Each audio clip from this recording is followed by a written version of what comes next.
Le flacon en majesté, esprit d'une collection, c'est le titre d'une fabuleuse exposition qui se tient actuellement au pôle bijoux de Baccarat. Le travail d'un collectionneur de flacons de parfum qui a décidé de tout léguer à la commune. Anne-Laure Chéry et Mustapha Mohamed. Voilà, le flacon tortue, comme je l'ai trouvé il y a plus de 30 ans chez un antiquaire à Genève. L'antiquaire me l'a montré, me l'a mis dans les mains et j'étais complètement électrifié. Je n'ai pas acheté ce jour-là le flacon, mais la nuit, j'ai pas pu dormir.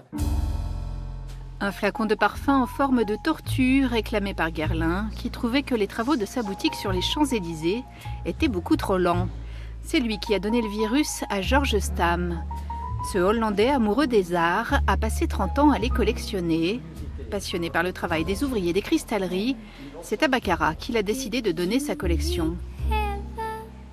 On m'a demandé pourquoi tu ne fais pas un musée du côté de Grasse ou à Paris.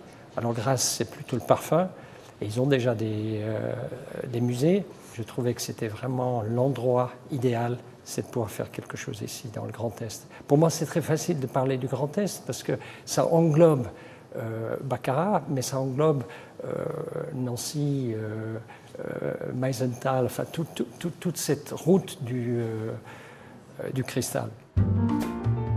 Dans un très beau clair-obscur, le pôle bijoux en expose une petite partie, centrée sur les grands couturiers parfumeurs. La bouteille à l'effigie du bichon maltais de Christian Dior, celle dessinée par Salvador Dali pour le parfum Roi Soleil de la créatrice Elsa Schiaparelli, le mythique numéro 5 de Chanel et d'autres moins connus.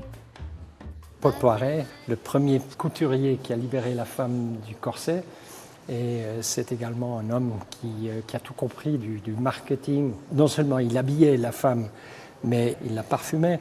Il distribuait des cartes parfumées, il y avait des éventails. Sur chaque éventail, à l'arrière, il y a les noms de chaque parfum. Et donc tout ça, c'était très étudié.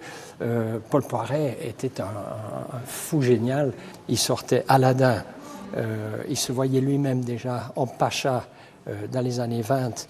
La collection pourrait trouver son écrin dans le château de Gondrecourt. Un projet de musée est entre les mains de la nouvelle équipe de la communauté de communes. Ce que vous voyez là, c'est une toute petite partie de la collection de Georges Stam. Donc ça laisse des jours heureux, de rêve, des jours magiques pour une présentation différente peut-être.